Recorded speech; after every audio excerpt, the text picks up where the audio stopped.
저는 찬양을 잘 하시는 분이나 아니면 악기를 잘 다루시는 분들을 보면 너무 부럽습니다. 왜냐하면 이분들은 천국에 가도 실업자가 될 염려가 없기 때문에 그렇습니다. 우리가 드리는 예배 순서 가운데 찬양만큼은 천국에서도 계속 되어지죠.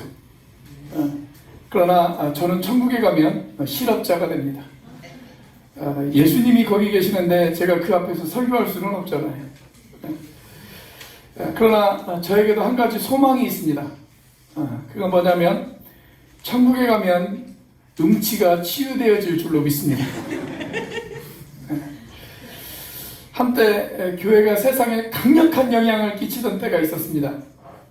그때를 가리켜 우리는 흔히 부흥의 시대라고 그렇게 이야기를 합니다.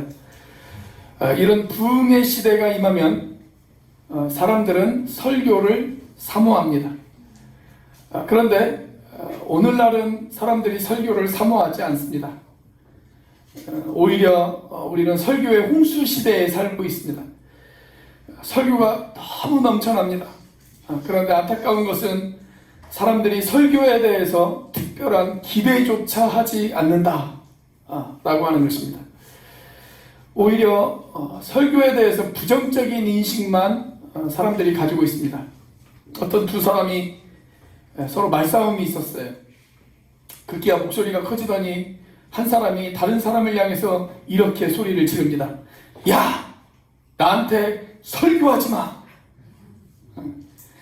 이런 인식들로 인해서 세상은 가면 갈수록 설교하기가 힘든 그런 세상이 되어지고 있습니다.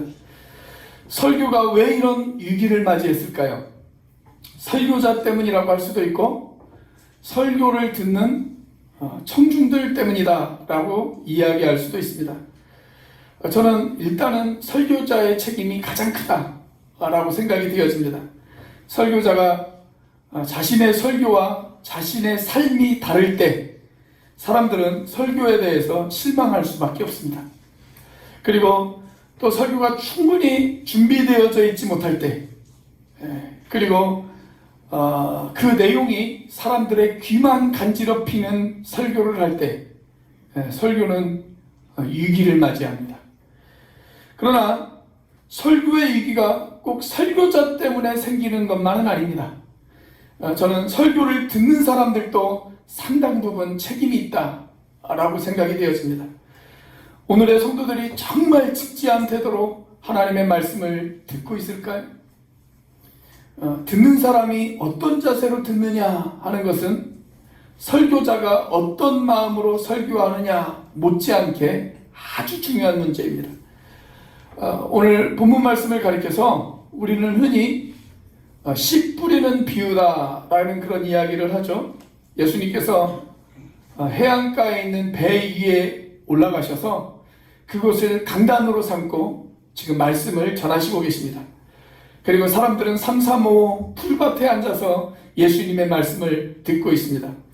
그렇게 말씀을 듣는 사람들에게 예수님께서 하나님 나라의 복음을 듣는 사람들이 그들의 삶에 합당한 열매를 맺으려면 무엇보다 하나님의 말씀을 듣는 태도가 중요하다라는 것에 대해서 지금 이야기를 하고 계십니다.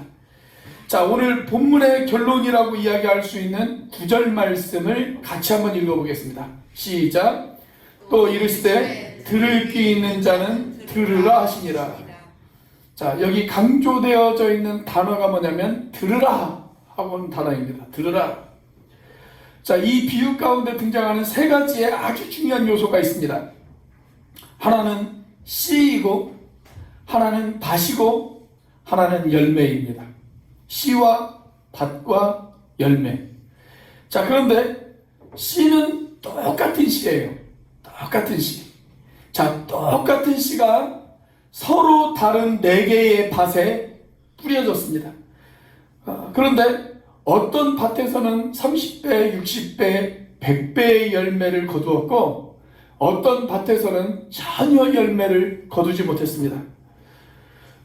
왜 이런 일이 발생했을까요? 씨는 똑같은 씨인데 열매를 맺는 밭이 있고 열매를 맺지 못한 밭이 있었다면 그건 씨의 문제가 아닙니다. 그건 밭의 문제입니다. 다시 말하면 똑같은 설교를 들어도 어떤 사람의 마음에는 열매가 맺혀요. 그런데 어떤 사람에게는 열매가 맺히지 않아요. 그건 설교의 문제가 아니라 그 설교를 듣는 밭의 문제다 라는 것입니다. 자, 오늘 본문에 4가지의 밭이 등장을 하죠. 그렇다면 나는 과연 어떤 밭에 속해 있을까요? 우리 옆에 있는 분에게 한번 물어보세요. 4가지의 밭 중에 어떤 밭입니까? 자수하여 광명 찾으시기 바랍니다. 자, 말씀을 대한 4가지의 밭, 과연 어떤 밭들일까요? 첫째, 길가와 같은 마음입니다. 길가와 같은 마음. 저는 이 길가와 같은 마음의 밭을 한마디로 이야기한다면 그냥 이름만 있는 기독교인을 대표한다, 그렇게 이야기할 수가 있다라고 생각합니다. 이 4가지의 밭은 일단 교회에 다니는 사람들입니다. 씨앗이 뿌려졌잖아요. 적어도 복음을 들었잖아요. 복음을 들을 수 있는 기회가 있는 사람, 즉 이 4명의 사람들은 다 교회 안에 있는 사람들입니다. 자, 그런데 여기 말하는 이 길가라고 하는 것은 밭과 밭 사이에 난 밭두렁길을 이야기한다라고 이야기할 수가 있습니다. 우리 제주도로 말하자면 올레길 같은 흙길입니다. 당시 로마가 통치하면서 이스라엘 땅에도 마차가 다닐 정도의 아주 좋은 길들도 있었습니다. 그런데 대부분의 길들은 밭과 밭 사이에 난 흙길들이었습니다. 그 길로 농부들도 다니고 그 길로 마을 주민들도 다닙니다. 그리고 여행객들도 그 길로 다닙니다. 자, 그렇게 사람들이 다니다 보면 그 길은 반들반들해지고 그리고 아주 굳은 땅이 되어집니다. 그런데 그 땅에 씨가 떨어졌습니다. 그런데 씨가 떨어지자마자 어떤 사건이 벌어졌습니까? 새가 와서 그것을 쪼아먹었다. 그렇게 이야기하고 있습니다. 이것이 무엇을 의미할까요? 자, 오늘 본문이 9절로 끝이 나지만 10절 이하에도 보면 계속 오늘 본문과 연결되어진 내용이 소개가 되어지고 있습니다. 자, 9절 다음이 몇 절입니까? 10절이죠. 자, 그래서 10절 이하를 보면 예수님께서 친히 이 비유를 해석해 주세요. 자, 이 길가에 대한 예수님의 해석을 한번 들어보도록 하겠습니다. 15절입니다. 같이 한번 읽습니다. 시작. 말씀이 길가에 뿌려졌다는 것은 이들을 가리키니 곧 말씀을 들었을 때에 사탄이 즉시 와서 그들에게 들려진 말씀을 빼앗는 것이요. 자, 이것이 주님의 해석인데 말씀이 길가에 뿌려졌다 라는 것은 일단 말씀을 들었다라는 얘기입니다. 말씀을 듣긴 들었어요. 그런데 듣는 순간 뭐가 찾아왔냐면 새가 찾아왔습니다. 자, 그런데 여기서 예수님께서 새를 가리켜서 무엇이라고 해석을 해주고 계십니까? 사탄이다 라고 해석을 해주고 계십니다. 사탄이다. 그러니까 말씀을 듣기는 들었는데 듣자마자 사탄이 와서 그 말씀을 빼앗아갔다, 그 이야기입니다. 마귀에 의해서 말씀을 빼앗기는 사람, 그래서 말씀을 자기의 것으로 삼지 못하는 사람, 그 사람이 바로 길가에 뿌려진 마음이다 라고 하는 것이죠. 더 쉽게 말씀을 드릴까요? 마음 가운데 의심이 가득한 사람, 또는 전혀 말씀을 들을 준비가 안 되어 있는 사람, 그런 사람을 말합니다. 교회 오면 습관적으로 조는 사람이 있죠. 습관적으로 조는 사람, 아니면 습관적으로 딴 생각을 하는 사람, 아니면 습관적으로 스마트폰만 바라보고 있는 사람, 이런 사람들이 길가를 대표하는 사람들이다 라고 이야기할 수가 있어요. 저는 설교 시간에 조는 것 거의 나쁘게 생각하지는 않습니다. 뭐 졸 수 있죠. 직장에서 일주일 동안 너무나도 힘들게 일하다가 아버지 집에 오면 얼마나 마음이 편합니까? 그렇죠? 네, 아버지 품이 너무 편해서 잠이 올 수 있어요. 졸 수 있습니다. 저는 충분히 이해해요. 지난주에 그 침례신학대학교 설교학 교수님을 모시고 저희 교회에서 설교 세미나를 했는데 이 설교학 교수님이 그런 이야기를 하시더라고요. 어떤 설교보다 좋은 설교, 그 어떤 설교도 이길 수 없는 가장 좋은 명설교, 그것은 짧은 설교다. 그런 이야기를 하시더라고요. 그 이야기를 저희 아내가 듣더니 한마디 했습니다. 당신은 절대 명설교자가 되어줄 수 없다. 마음에 찔렸습니다. 그래서 설교 중간에 졸면 그건 제 잘못입니다. 제 잘못이에요. 제가 오직하게 설교했으면 설교 중간에 졸겠습니까?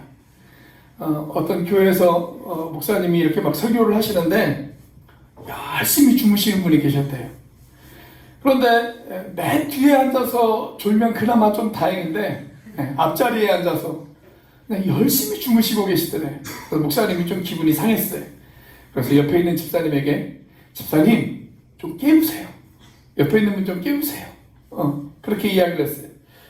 그러니까 목사님이 깨우라고 하니까 시키니까 마지못해서 깨우기는 깨우는데 이 집사님이 이렇게 투덜거렸답니다. 아니 자기가 재워놓고 누구 보고 깨우래.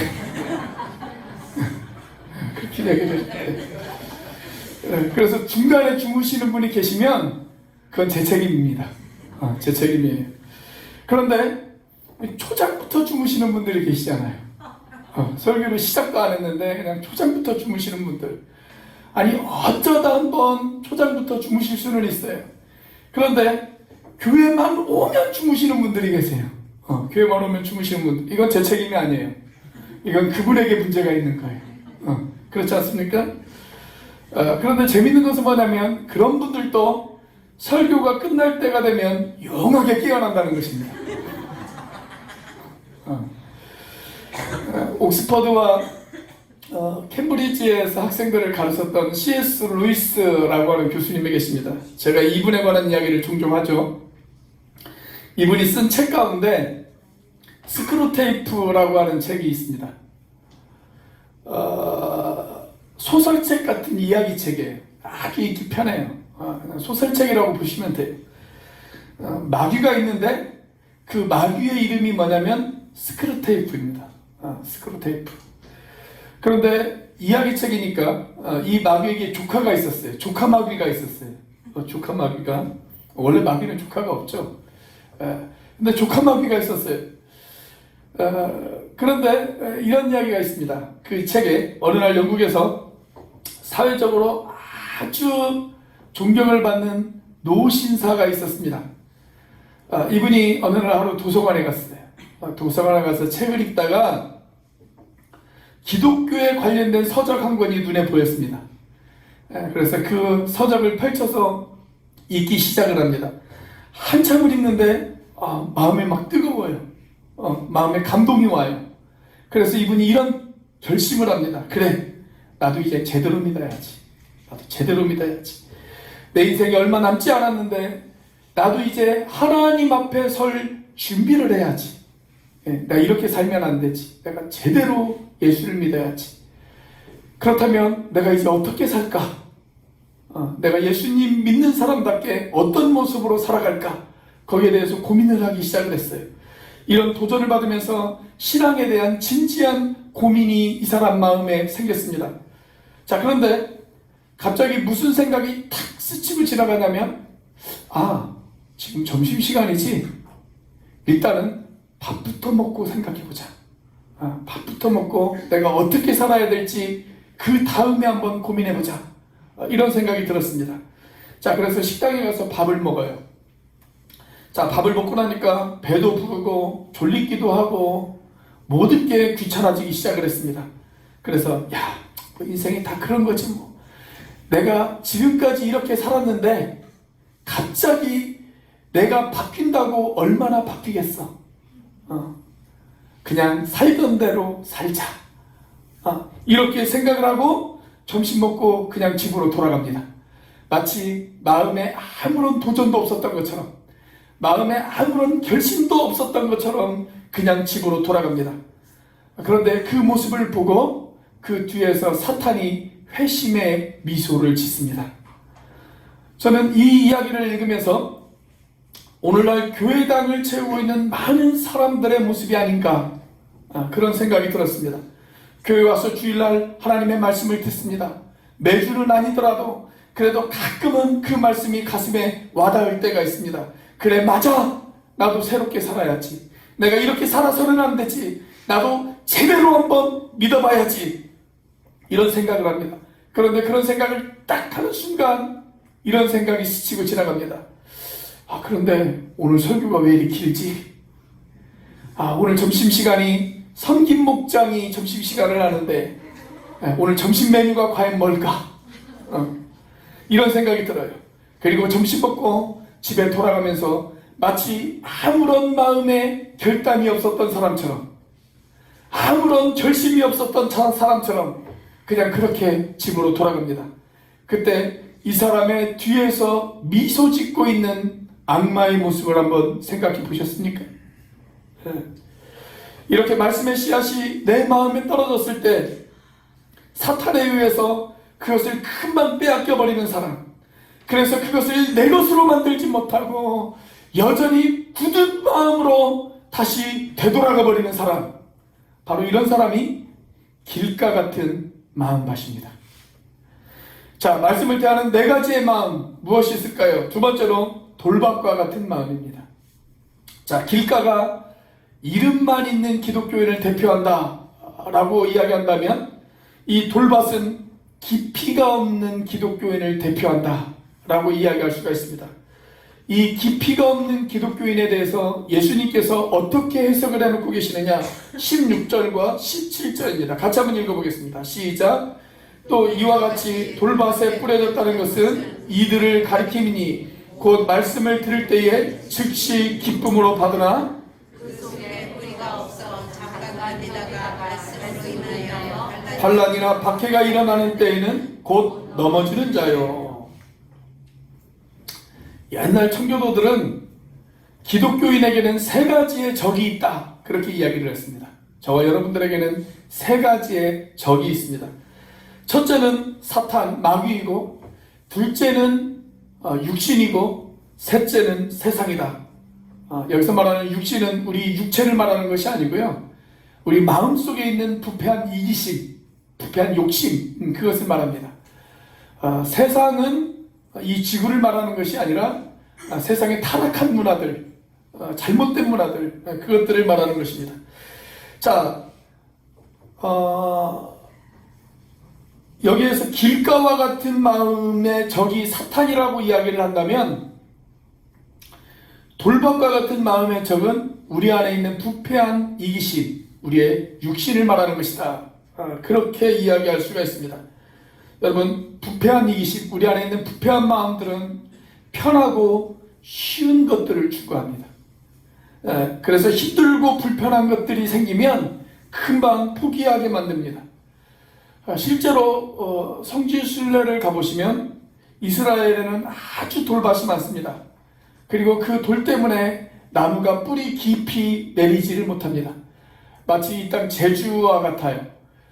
제가 지난주에 몇몇 목사님들에게 강제로 끌림을 받아서 한라산을 올라갔다 왔거든요. 그런데 올라가다 보니까 막 나무들이 쓰러져 있어요. 근데 그렇게 쓰러져 있는 나무들의 특징이 있습니다. 뿌리가 깊지를 못해요. 뿌리가 옆으로 뻗었어요. 밑으로 뻗는 게 아니고 뿌리가 돌 때문에 옆으로 뻗었습니다. 자, 그러다 보니까 뿌리가 얕다 보니까 바람이 불면 금방 넘어지죠. 그렇게 넘어졌기 때문에 열매를 맺을 수가 없는 것입니다. 바람이 불면 다 쓰러져 버립니다. 자, 다시 16절에 보시면 이들이 처음 말씀을 들었을 때 그 말씀을 어떻게 받았다라고 그랬습니까?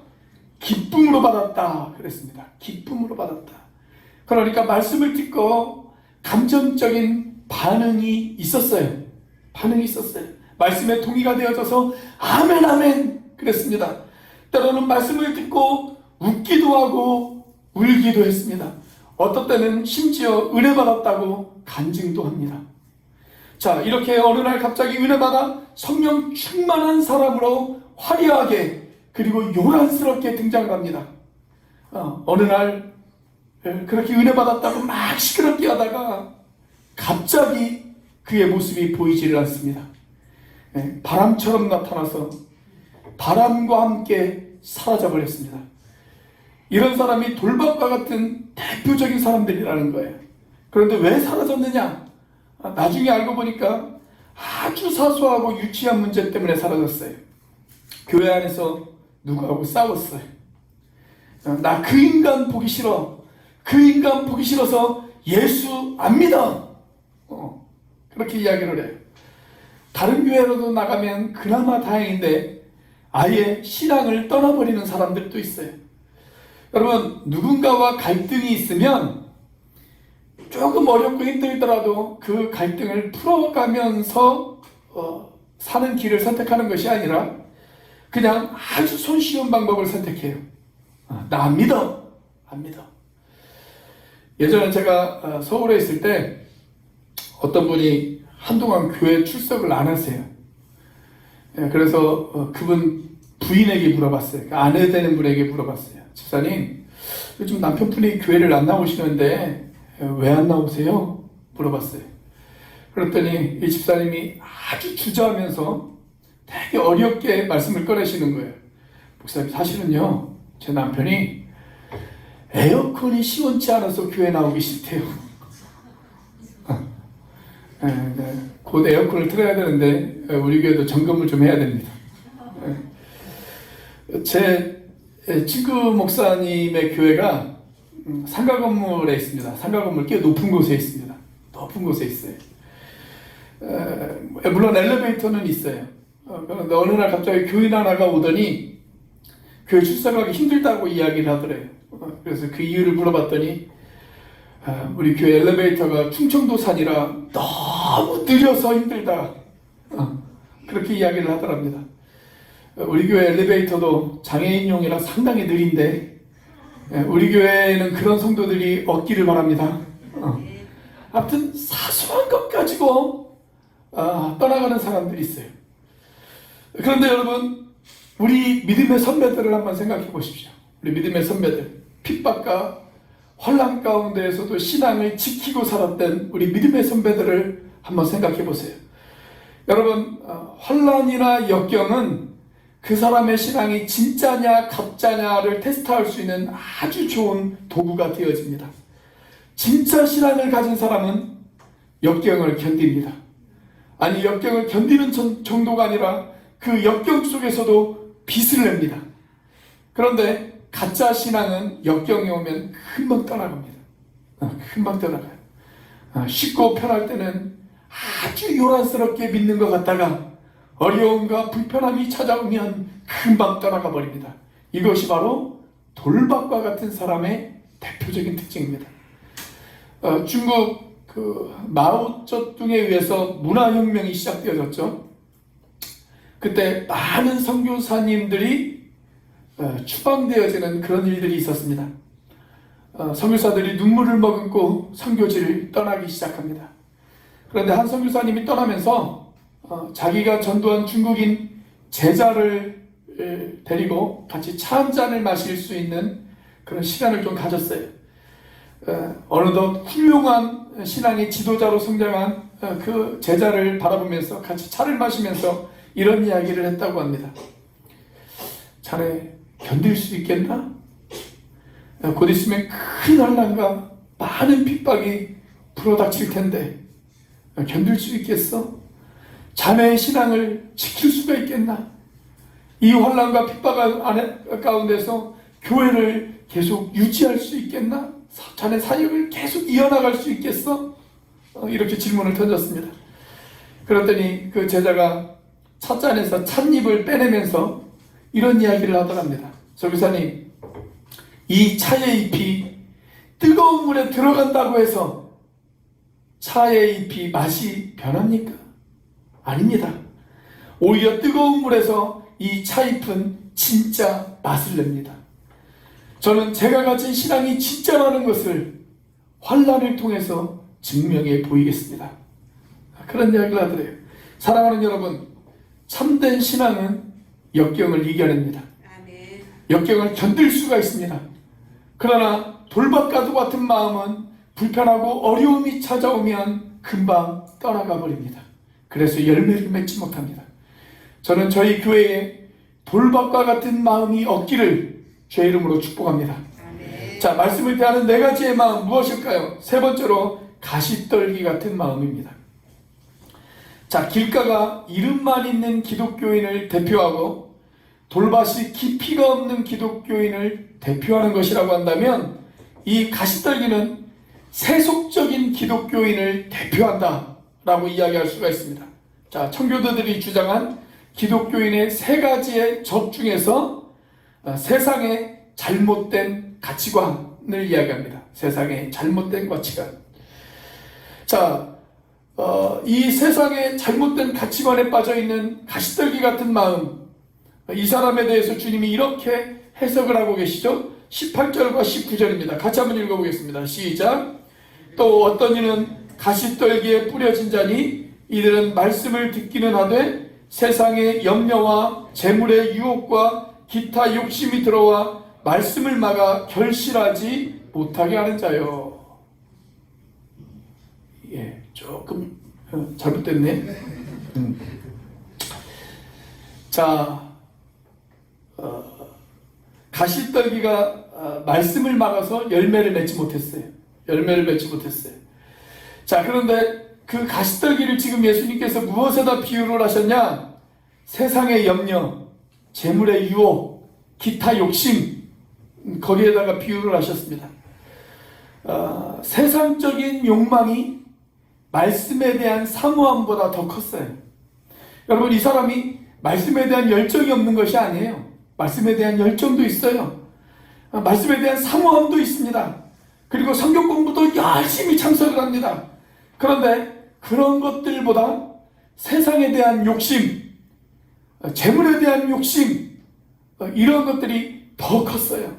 그래서 말씀에 대한 사모함은 있었지만 열매를 맺지 못했어요. 자, 성경에 그런 비극을 가진 대표적인 청년 한 사람을 예수님께서 이야기하십니다. 자, 어떤 청년이 예수님 앞에 나왔습니다. 그는 부자였습니다. 그리고 관원이었습니다. 세상적인 기준으로 보면 그는 분명 성공한 사람입니다. 자, 뿐만 아니라 인생을 정말 진지하게 한번 살아보고 싶다라고 하는 열망도 그의 마음 가운데 있었습니다. 그래서 예수님을 찾아와서 예수님에게 이런 질문을 던집니다. 선생님, 우리가 어떻게 하여야 영생을 얻을 수 있겠습니까? 이렇게 물어봅니다.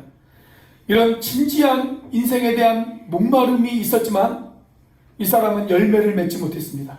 왜 열매를 맺지 못했느냐? 자, 예수님께서 이 사람에게 이런 이야기를 하시죠. 이렇게 도전하십니다. 너희의 재물을 팔아 가난한 사람들에게 주라. 그리고 나서 그 후에 나를 따라올 수가 없겠니?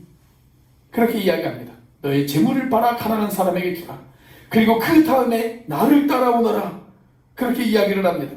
자, 그런데 결국 이 청년은 재물이 많았으므로 그것 때문에 근심하여 떠나갔다.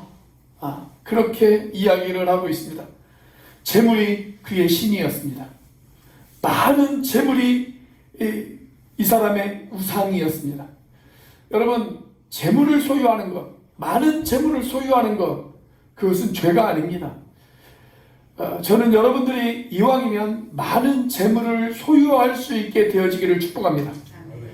자, 그런데 그 재물을 다스리지 못하면, 그래서 그 재물이 자기의 주인이 되어지고 자기의 우상이 되어지기 시작하면 그때부터는 그게 죄가 됩니다.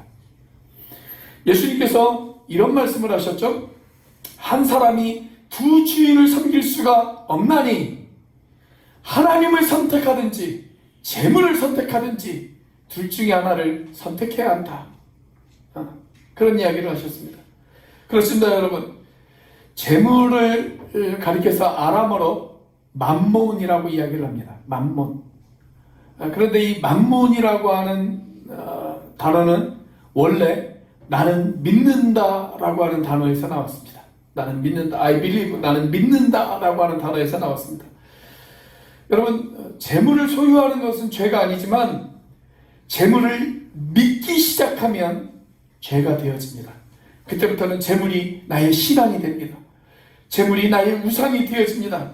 재물을 믿기 시작하면 그 재물이 나를 구원할 수 있는 것 같고, 그 재물이 나의 안전을 보장하는 것 같고, 그 재물이 나의 모든 것인 것처럼 그렇게 착각하기 시작을 합니다. 그러면 어느새 재물이 그 사람의 신이 되어져 있어요. 자, 그래서 예수님께서 말씀합니다. 사람이 두 신을 섬길 수가 없다. 두 주인을 섬길 수가 없다. 선택해야 한다. 하나님을 섬길 것이냐, 아니면 재물을 선택할 것이냐. 선택해야 한다. 그렇게 이야기하세요. 여러분들은 무엇을 선택하시겠습니까? 여러분들은 어떤 마음에 파십니까? 하나님을 섬기는 마음에 파십니까? 아니면 물질을 섬기는 마음에 파십니까? 자, 말씀을 대하는 네 가지의 마음. 마지막 네 번째로 좋은 땅 같은 마음입니다. 좋은 땅. 자, 주님이 마지막으로 좋은 땅을 이야기하고 계세요. 이 땅은 30배, 60배, 100배의 열매를 거두었습니다. 자, 어떻게 이런 열매를 거둘 수가 있었을까요? 자, 20절 말씀에 이렇게 소개가 되어지고 있습니다. 20절 같이 한번 읽어보겠습니다. 시작. 좋은 땅에 뿌려졌다는 것은 곧 말씀을 듣고 받아 30배나 60배나 100배의 결실을 하는 자니라. 자, 말씀을 들었어요. 그 다음에 아주 중요한 단어가 하나 등장을 합니다. 받아라고 그랬습니다. 말씀을 듣고 받아. 그랬습니다. 말씀을 들었을 뿐만이 아니라 그 말씀을 받았다. 그런데 이 받았다라고 하는 말이 무슨 의미일까요? 자, 이 받았다라고 하는 말이 무슨 의미인지를 알려면 오늘 본문과 같은 비유를 소개하고 있는 누가복음 8장 15절을 보면 알 수가 있습니다. 같이 한번 비교해 봐서 우리가 살펴보면 금방 이해가 되어집니다. 자, 누가복음 8장 15절 같이 한번 읽어보겠습니다. 시작. 좋은 땅에 있다는 것은 착하고 좋은 마음으로 말씀을 듣고 지키어 인내로 결실하는 자니라. 자, 여기 말씀을 보면 뭐라고 기록되어 있어요? 말씀을 듣고 그 다음 받았다라고 하는 말 대신에 무슨 단어를 사용하고 있습니까? 지키어 그랬습니다. 지키어. 그러니까 말씀을 받았다라고 하는 말은 말씀을 지켰다, 지켜냈다, 지켜 행했다, 그 이야기입니다. 여러분, 우리가 말씀을 왜 듣습니까? 우리가 설교를 왜 들어요? 그냥 듣기 위해서 듣는다, 아무 의미가 없습니다. 들리니까 듣고 듣기 위해서 듣는다, 그건 아무런 의미가 없어요. 여러분, 우리가 하나님의 말씀을 듣는 이유, 그것은 그 말씀을 듣고 내 삶에 지켜 행하기 위해서 그 말씀을 듣는 것입니다. 나는 오늘 이 말씀을 듣고 내 삶 가운데 그 말씀을 지켜 행하고 있습니까? 내가 이 말씀을 듣고 그 말씀대로 살려고 몸부림치는 삶의 흔적들이 내 삶 가운데 있습니까? 그런데 내가 이 말씀을 듣기는 들었어요. 듣기는 들었는데 그 말씀대로 살려고 하는 노력이 없어요. 그렇다면 아무런 열매를 맺지 못하는 그런 팥에 불과하다. 예수님께서 그 이야기를 하고 계시는 거예요. 어떤 사람은 내가 1년 동안에 예배를 한 번도 빠지지 않았다. 나는 일주일에 예배를 7번 드린다. 새벽 예배 5번, 수요 예배 1번, 주일 예배 1번, 그렇게 나는 일주일에 예배를 7번을 드린다. 이것을 자랑하는 사람들이 있습니다. 좋은 일입니다. 잘하신 일입니다. 자, 그런데 그것이 우리들의 궁극적인 자랑이 되어질 수는 없습니다. 어떤 분은 나는 적어도 1년에 성경을 한 번 이상 통독한다, 그렇게 자랑하시는 분들이 있어요. 이것도 잘한 일입니다. 좋은 일입니다. 그런데 그것이 우리의 궁극적인 자랑이 되어져서는 안 됩니다. 여러분, 우리가 말씀을 듣는 이유, 내가 말씀을 읽고 그 말씀을 묵상하는 이유, 그 이유가 뭐예요? 그 말씀대로 지켜 행하기 위해서 우리가 그 말씀을 듣는 거예요. 그것이 우리의 궁극적인 자랑이 되어져야 돼요. 내가 말씀을 듣고 내가 그 말씀대로 살았습니다. 내가 말씀을 읽고 말씀을 묵상하고 내가 그 말씀대로 살았습니다. 이것이 우리의 자랑이 되어져야 된다는 얘기예요. 그렇다면 그 말씀을 지켜 행해야 하는 장소가 어딜까요? 다시 말하면 30배, 60배, 100배의 열매를 맺어야 하는 그 밭이 과연 어디일까요? 어떤 사람은 교회에서는 열매를 잘 맺어요. 그런데 문제는 교회에서만 열매를 맺어요. 교회에서만. 여러분, 우리가 열매를 맺어야 하는 우리의 땅, 그 땅이 어디입니까? 우리의 가정이고 우리의 직장이고 우리의 학교입니다. 우리 학생들을 이번 주에 다시 학교로 돌아가죠. 그 학교가 여러분들이 열매를 맺어야 하는 땅입니다. 11세기에 유럽의 헨리 3세라고 하는 아주 유명한 왕이 있었습니다. 그런데 이 사람이 왕으로 생활하는 것이 너무 부담스러워요. 너무 힘들고 왕 노릇을 좀 제대로 못했어요. 사람은 참 좋은 사람인데, 인격적으로 매우 훌륭한 사람이었는데, 그리고 아주 경건한 사람이었는데, 왕 노릇하는 것이 좀 적응하지를 못했습니다. 이 사람의 적성에 맞지를 않았어요. 자, 그래서 이 사람이 이런 생각을 합니다. 야, 내가 좀 복잡한 속세를 떠나서 수도원에 들어가고 싶다. 수도원에 들어가서 거기서 기도하고 말씀 보고 그리고 경건하게 그냥 그렇게 살고 싶다. 그런 생각을 가졌습니다. 그래서 수도사가 되기로 결심을 하고 당시 아주 유명한 수도원 원장이었던 리처드라고 하는 사람을 만납니다. 그리고 그 수도원 원장에게 이렇게 이야기를 합니다. 나를 수도사로 좀 받아주십시오. 그런 부탁을 합니다. 자, 그런데 그 이야기를 듣고 수도원 원장이 이렇게 이야기를 하는 거예요. 수도사가 되려면 아주 중요한 규율이 하나 있습니다. 그 규율을 반드시 지켜야 합니다. 그런데 그 규율을 지키실 수 있으시겠습니까? 뭔데요? 예, 수도사의 가장 큰 생명은 바로 순종입니다. 순종입니다. 철저하게 순종해야 합니다. 그렇게 순종하실 수 있으시겠습니까? 그렇게 물어봤어요. 그러자 이 헨리 3세가 손을 들고 맹세를 합니다. 예, 제가 꼭 그렇게 하겠습니다. 제가 반드시 순종하겠습니다. 예수님 앞에서 제가 약속드립니다.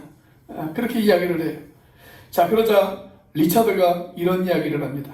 자, 그렇다면 제가 첫 번째 명령을 드리겠습니다. 반드시 순종하셔야 됩니다. 그 첫 번째 명령은 지금 당장 왕궁으로 돌아가십시오. 그리고 주님이 당신에게 맡긴 백성들을 잘 섬기십시오. 그것이 당신에게 내리는 첫 번째 명령입니다. 명령에 순종 안 할 수도 없고 순종할 수도 없고, 순종을 안 해도 왕궁으로 돌아가야 되고 순종을 해도 왕궁으로 돌아가야 되잖아요. 예, 그렇죠? 예. 그래서 다시 왕궁으로 돌아갔대요.